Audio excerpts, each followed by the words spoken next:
نہیں کیا کہ جب انہوں نے مجھے ستایا ہے تو ان کو ہم ستائے بغیر نہیں چھوڑیں گے۔ آپ حضرات اہل علم ہیں، یہ حقیقت آپ پر واضح ہے کہ اللہ تبارک و تعالیٰ نے اپنے نبی کے پاس پہاڑوں کے فرشتے کو بھیجا تھا، اور اس پیشکش کے ساتھ کہ انہوں نے آپ کی طرف کچھ پتھر پھینکے ہیں، کنکریاں پھینکی ہیں، ڈلے پھینکے ہیں، آپ ان کے اوپر پہاڑ پھینک دیجئے تاکہ یہ دنیا سے ان کا نام و نشان مٹ جائے۔ لیکن نبی تو نبی ہوتا ہے، اس کا مشن مٹانا نہیں ہوتا بلکہ اس کا مشن بچانا ہوتا ہے۔ حضرات گرامی، انبیاء علیہ الصلوۃ والسلام حالات سے کبھی مایوس نہیں ہوتے ہیں، حالات سے کبھی مایوس نہیں ہوتے ہیں، بلکہ امید کے ساتھ اللہ تبارک تعالیٰ کی جانب لوگوں کو دعوت دیتے رہتے ہیں، بلاتے رہتے ہیں اور لوگوں کو متوجہ کرتے رہتے ہیں۔ حالات کتنے نامساعد ہوں، اس کے باوجود ان کو وہاں بھی امید کی کرن نظر آتی ہے۔ ہمیں اور آپ کو یہ بات معلوم ہے کہ نبی رحمت صلی اللہ علیہ وسلم غار ثور میں انتہائی ناموافق اور انتہائی نامساعد حالات کے باوجود آپ کے زبان مبارک سے جو قیمتی جملہ نکلا، لا تحزن ان اللہ معنا، یہ بتاتا ہے کہ اللہ تبارک و تعالی کی تائید اور حمایت پر یقین اگر ہو، جتنا یقین ہوگا اتنا ہی آدمی پر امید ہو کر کے آگے بڑھے گا۔ حضرت محمد صلی اللہ علیہ وسلم کا وہ واقعہ کہ جب تلاش کرتے ہوئے، ڈھونڈتے ہوئے ایک شخص آپ کے بالکل قریب پہنچ گیا، تو اللہ کے نبی صلی اللہ علیہ وسلم کا حوصلہ ملاحظہ فرمائیے کہ اللہ کے نبی صلی اللہ علیہ وسلم نے کہا کہ تمہارے ہاتھ میں ہم کسرا کے کنگن دیکھ رہے ہیں، ہجرت کر رہے ہیں، جان بچانی مشکل ہو رہی ہے، مخالفین در پہ آزار ہیں، چاروں طرف لوگ دوڑ رہے ہیں کہ زندہ مردہ پکڑ کر لے آئیں تاکہ سرخ سونٹ کا انعام ہم کو حاصل کرنے میں کامیابی مل جائے۔ آپ کے زبان مبارک سے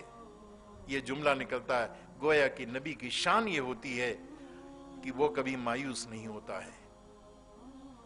کبھی مایوس نہیں ہوتا ہے۔ حضرات گرامی، اس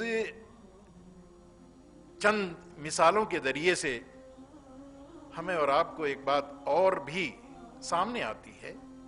کہ اگر ہم عجلت پسندی، مایوسی اور وقت سے پہلے اپنی سرگرمیوں کو اور اپنی کوششوں کو کچھ محدود کر لیں یا اسے روک لیں، تو قرآن ہمیں متوجہ کرتا ہے کہ ایک نبی اپنی قوم کو دین کی طرف دعوت دے رہے تھے اور قوم کے لوگ ان کی دعوت پر لبیک نہیں کہہ رہے تھے۔ اللہ تبارک و تعالی نے جو اتمام حجت کے لیے معیار مقرر فرمایا تھا، اس سے پہلے انہوں نے اس آبادی کو اس یقین کے ساتھ چھوڑ دیا کہ اب تو اس پر عذاب آنے والا ہے۔ آپ حضرت یونس علیہ السلام کے بارے میں، ان کی تاریخ کے بارے میں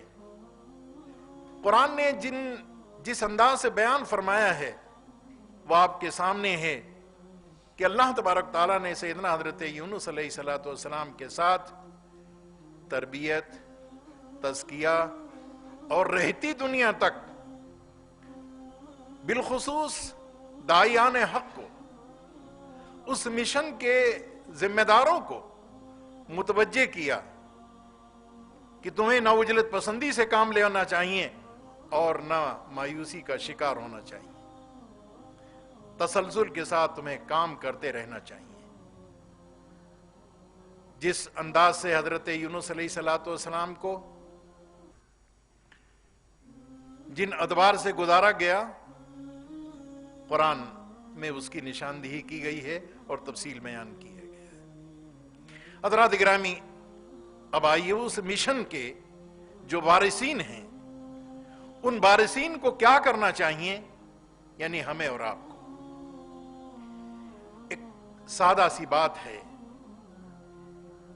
کہ آج ہم یہ دیکھتے ہیں کہ انسانوں کے سامنے نت نئے مسائل سر اٹھا رہے ہیں، سنگین مسائل، سہل مسائل، معاشی مسائل، معاشرتی مسائل، سیاسی مسائل، مسائل زندگی کے چاروں طرف۔ انسانوں ان مسائل کو حل کرنے کے لیے ایک طریقہ تو وہ ہے کہ جن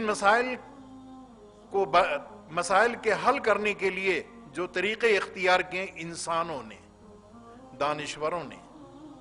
ان کے پڑھے لکھے لوگوں نے، ان کے مفکرین نے،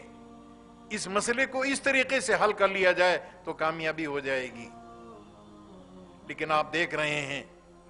کہ آج زندگی کے کسی شعبے میں اٹھنے والے کسی بھی مسئلے کا حل کسی کے سمجھ میں نہیں آ رہا ہے، کوئی اس میں کامیابی سے ہمکنار نہیں ہو پا رہا ہے۔ ظاہر ہے کہ اس کا وہ حل کہ جس کو انسانوں کا پیدا کرنے والا اور انسانوں کو زندگی عطا فرمانے والا جو حل جس نے دیا ہے،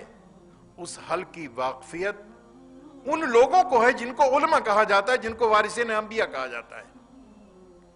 نبیوں نے مسائل حل کیے، انسان کامیاب ہو گیا۔ وارثین انبیاء اگر مسائل کو حل کرنے کے لیے آگے بڑھائیں گے، یقیناً ملک و ملت کو کامیابی نصیب ہوگی۔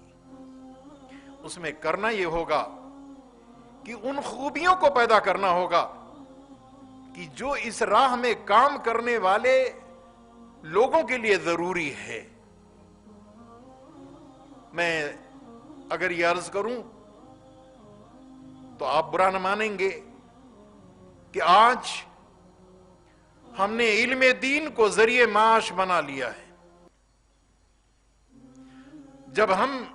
یا ہمارے ساتھی یا جو طلبہ کی علم دین حاصل کرنے کے لیے دینی درسگاہوں میں داخلہ لیتے ہیں تو ان کی توجہ معاش کے استحکام اور اس کو حاصل کرنے کے طریقوں پر ہوتی ہے۔ اسے بدلنا ہوگا، ذہن سازی کرنی ہوگی اور وہی جملہ دہرانا ہوگا، ان اجریہ الا علی اللہ۔ جب آپ کی کوششوں میں برکت ہوگی، بے لوث ہو کر کے دین کی خدمت کرنے کا جب سلسلہ شروع کیا جائے گا تو یقینی طور پر، جی ہاں، یقینی طور پر، لیکن اگر ہم نے قبلہ بدل دیا ہے اور اپنی وارث ہونے کا ثبوت اس طور پر نہیں دے پا رہے ہیں جس طور پر ہم کو دینا چاہیے، تو یقینی طور پر مسائل دن بدن بڑھتے چلے جائیں گے۔ اللہ کے نبی صلی اللہ علیہ وسلم مکے میں امین و صادق کہلاتے تھے۔ علماء کرام کی یہ کا کردار اور ان کا اخلاق، ان کی حیثیت اپنے معاشرے میں، اپنے علاقے میں کیا اس انداز کی ہے کہ جس کے نتیجے میں یہ کہا جائے کہ یہ جو کچھ کہہ دیں گے مبنی بر حقیقت وہ بات ہوگی، اس میں کسی شک و شبہ کی کوئی گنجائش نہیں ہوگی۔ اگر یہ اعتماد اور یہ کردار کا سکہ ہے تو یقیناً بات بنے گی، لیکن اگر نہیں ہے تو اس کو پیدا کرنے کی ضرورت ہے اور کوشش کی جائے کہ اخلاق اور کردار کا وہ اعلیٰ نمونہ پیش کریں، اور اس بنا پر کہ ہم وارثان انبیاء ہیں اور نبیوں کی شان اتنی بلند و برتر ہوتی تھی، ہم ان کے وارث اور نام لیوا ہیں، اسی مشن کو لے کر کے آگے بڑھنے والے لوگ ہیں، لہذا ہماری زندگی پر کہیں بھی تم کو انگلی رکھنے کا موقع نہیں ملے گا، اور اگر کہیں اتفاق سے کوئی بھول چوک ہو جائے گی تو اس کی اصلاح کے لیے ہم کوئی تاخیر یا کسی تکلف سے کام نہیں لیں گے۔ آپ کو پر اعتماد جتنا کیا جاتا ہے وہ اعتماد مدرسوں تک محدود ہے، مسجدوں تک محدود ہے۔ آپ کا اعتماد، آپ کی طرف رجوع مارکیٹوں میں، نژاد کے تصفیہ کے مقامات پر یا زندگی کے دوسرے شعبوں میں آپ کی طرف رجوع نہیں کیا جاتا ہے۔ اگر آپ یہ چاہیں گے کہ آپ ایسا نمونہ پیش کریں تو یقیناً آپ کی طرف رجوع اور آپ کی طرف لوگ متوجہ ہوں گے، چاہے وہ کسی دھرم سے تعلق رکھنے والے لوگ، یقینی طور پر آپ کی طرف لوگ دیکھیں گے اور اپنے مسائل کو لے کر کے آئیں گے۔ اسلام انسانی زندگی کے جملہ مسائل کا موضوع ترین حل ہے، اور اسلام کے بارے میں آپ جانتے ہیں۔ اسلام کو آپ نے 12 سال تک، 14 سال تک، 15 سال تک آپ نے پڑھا ہے، اور سبقاً پڑھا ہے، قرآن کی مدد سے، حدیث کی مدد سے، فقہ کی مدد سے، عقائد اور کلام کی مدد سے۔ ظاہر ہے کہ جو صلاحیت آپ کے اندر اور جو معلومات آپ کے اندر ہیں کسی اور کے اندر نہیں ہے۔ اس لیے وارثان انبیاء کو انسانیت کے دکھ درد کو سمجھنا اور اس کا اسلامی حل ان کے انسانوں کے سامنے پیش کرنا، تاکہ لوگ اس کرب اور بے چینی اور مصیبت سے اپنے آپ کو نکال سکیں، یہ ہماری اور آپ کی ذمہ داری ہوگی، اور وارثان انبیاء ہونے کے تئیں یہ ہمارا اور آپ کا ایک فریضہ ہوگا کہ جسے انجام دینے اور ادا کرنے کے سلسلے میں ہمیں کامیابی ملے گی۔ اللہ ہمیں اور آپ کو توفیق بخشے کہ ہم مشن کو بھی سمجھیں اور اس کے تقاضے کو بھی جانیں، ادا کرنے کے لیے حوصلہ اور ہمت بھی ہمارے اندر پیدا ہو۔ وآخر دعوانا